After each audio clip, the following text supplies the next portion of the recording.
Halo everyone, Bismillah, Assalamualaikum warahmatullahi wabarakatuh. Pada video kali ini saya akan menjelaskan tentang tugas metode analisis data agribisnis tentang analisis jalur path. Oke, dimana sini review jurnal skripsi atau tesis disertai yang menggunakan analisis jalur path. Perkenalkan, nama saya Dirga Muhammad Raya R. Muslimin, mahasiswa jurusan agribisnis angkatan 2019 dengan NIM di 1A19071.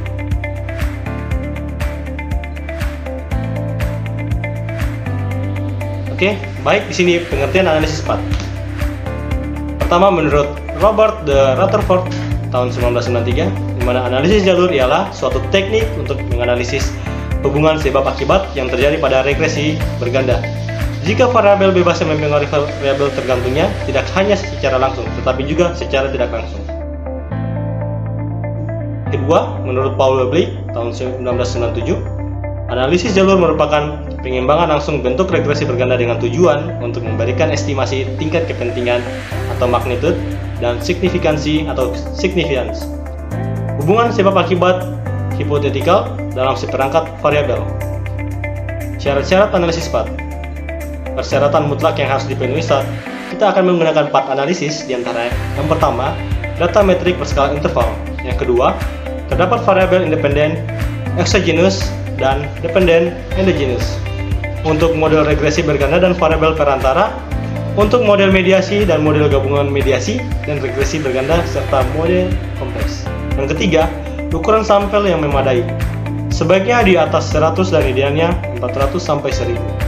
Yang keempat, pola hubungan antar variabel, di mana pola hubungan antar variabel hanya satu arah, tidak boleh ada hubungan timbal balik.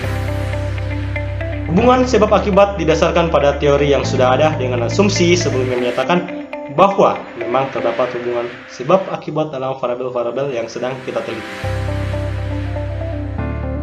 Dimana kelebihan dan kekurangan itu, pertama kelebihannya yang pertama, kemampuan menguji model keseluruhan dan parameter-parameter individual, kemampuan permodelan beberapa variabel mediator atau perantara.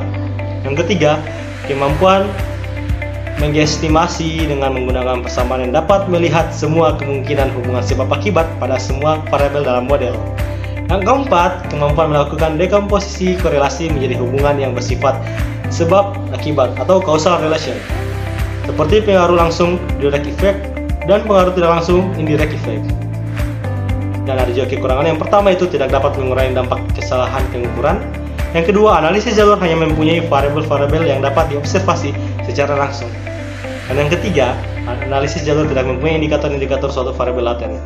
Keempat, karena analisis jalur merupakan perpanjangan regresi linear berganda, maka semua asumsi dalam rumus ini harus diikuti.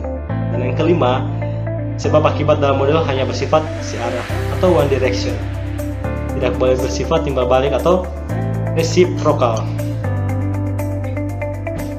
Oke, dimana judul jurnal skripsi pola jalur pada path analisis untuk analisis faktor-faktor yang berpengaruh terhadap nilai UN SMA di Kabupaten Lumajang.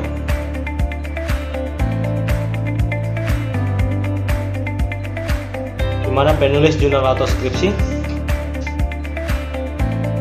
pertama Agus Isdarmawan, kedua Madi Tirta, ketiga Yuliani Setia Dewi. Dimana tahun terbit jurnal itu tahun 2013, di publikasi jurnal Kadikma volume 4 nomor 1 halaman 87 sampai 102. Jenis variabel bebas terikat dan antara. Di mana variabel bebas atau independen X, di mana unsurnya itu ada praktek X1, 2 tugas X2, ulangan harian X3. Variabel terikat dependen Y. Yang pertama ujian tengah semester atau Y1. Yang kedua ujian akhir semester Y2. Dan yang ketiga ujian nasional simbol Z. Adapun langkah-langkah menguji analisis jalur path analisis, yang pertama menentukan paradigma hubungan antar variabel. Yang kedua membuat model diagram jalur. Yang ketiga menentukan koefisien jalurnya dan persamaan strukturnya.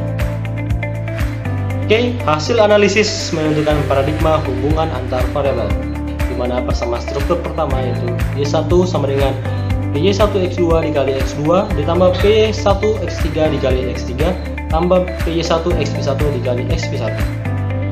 Pada persamaan struktur kedua, itu Y2 sama dengan PY2 X1 dikali X1 ditambah P2 X2 dikali X2 tambah P2 X3 dikali X3 tambah P2 Y1 dikali Y1 ditambah P2 XP2 dikali XP2.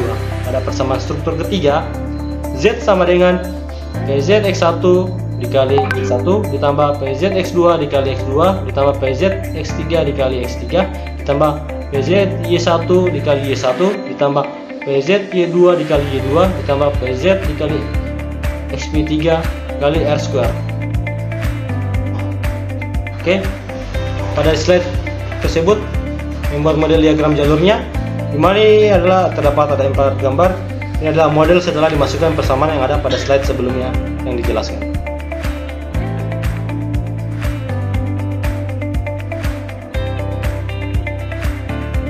Oke, menentukan koefisien jalurnya dan persamaan strukturnya. Pada tabel 1 model summary, untuk nilai R² sama dengan 0,237, dimana nilai R² nya 0,237, nilai F nya 92,396 dan nilai 0,00 nilai probabilitas, sehingga dikatakan sangat berpengaruh. Oke, kemudian pada tabel kedua, koefisien regresi tugas dan ujian harian terhadap UTS. Pada tabel 2 kita dapat lihat bahwa yang memiliki pengaruh besar terhadap UTS adalah ujian harian karena memiliki koefisien regresi sebesar 1,633, kemudian standar error 0,166, kemudian standarisasi koefisiennya sebesar 0,038 dan T hitungnya lebih besar dibandingkan T tabel, serta memiliki probabilitas 0,00 lebih kecil dari standar error atau tingkat kesalahan dari 0,005.